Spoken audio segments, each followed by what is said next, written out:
রাজনৈতিক দলগুলোর সঙ্গে জাতীয় ঐকমত্য কমিশনের নবম দিনের আলোচনা শুরু হয়েছে রাজধানীর ফরেন সার্ভিস একাডেমিতে। আজকের আলোচনা সূচিতে আছে রাষ্ট্রপতির ক্ষমা প্রদর্শন, বিচার বিভাগের বিকেন্দ্রীকরণ ও জরুরি অবস্থা ঘোষণা।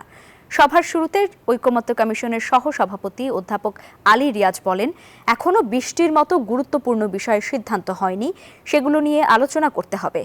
তিনি আরও বলেন, অনেক প্রাণের বিনিময়ে যে সম্ভাবনা ও সুযোগ তৈরি হয়েছে তা হেলায় হারানো যাবে না। যেসব বিষয়ে প্রাথমিকভাবে ঐকমত্যে পৌঁছানো সম্ভব হয়নি, সেসব বিষয় নিয়ে রাজনৈতিক দলগুলোকে নিজেদের মধ্যে আলোচনা করে একটি সিদ্ধান্তে আসতে অনুরোধ জানান আলী রিয়াজ। বিএনপি, জামায়াত, এনসিপি সহ ৩০টি রাজনৈতিক দল বৈঠকে অংশ নিয়েছে।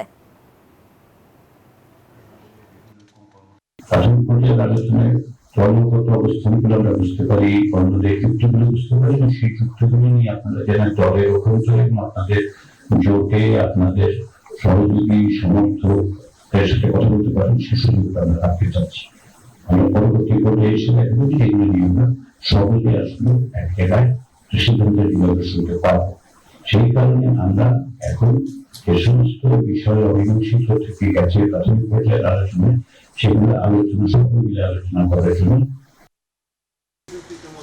আলোচনা করছেন রাজনৈতিক নেতারা। এবং আজকের এই বৈঠকের শুরুতে জাতীয় ঐকমত্য কমিশনের সহসভাপতি অধ্যাপক আলী রিয়াজ বলেছেন যে এখনো পর্যন্ত রাজনৈতিক দলগুলোর মধ্যে আলোচনা করে একটি ঐকমত্যে আসার চেষ্টা করে, সেটা কিন্তু তিনি অনুরোধ করেছেন। এবং তিনি বলেছেন যে গত জুলাই অভ্যুত্থানের মাধ্যমে প্রচুর প্রাণের বিনিময়ে এবং অনেক মানুষের যে আহত পঙ্গু হওয়া, তার বিনিময়ে কিন্তু আজকের যে একটি নতুন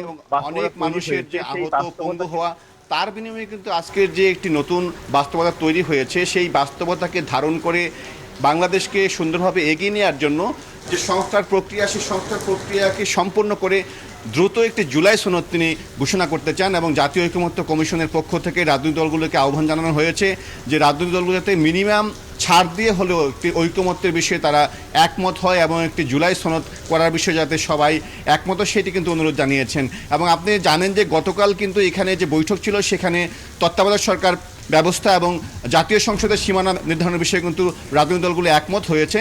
আর যদিও তত্ত্বাবধায়ক সরকার ব্যবস্থার যে কাঠামো, সেই কাঠামোর বিষয়ে কিন্তু সিদ্ধান্ত হয়নি। সেই বিষয়টি নিয়ে আলোচনা করার জন্য জাতীয় ঐকমত্য কমিশন রাজনৈতিক দলগুলোকে 2 দিনের সময় দিয়েছেন। আগামী সপ্তাহে হচ্ছে এই বিষয়টি নিয়ে আবারও আলোচনা হবে। তো আজকের যে 3টি বিষয়, সেই 3টি বিষয়ে জাতীয় ঐকমত্য কমিশনের পক্ষ থেকে বলা হয়েছে এই 3টি বিষয়ে আলোচনা হবে, এবং 3টি বিষয় যাতে রাজনৈতিক দলগুলো যাতে একটি সিদ্ধান্তে আসতে পারে, সেটি কিন্তু তিনি শুরুতে বলেছেন।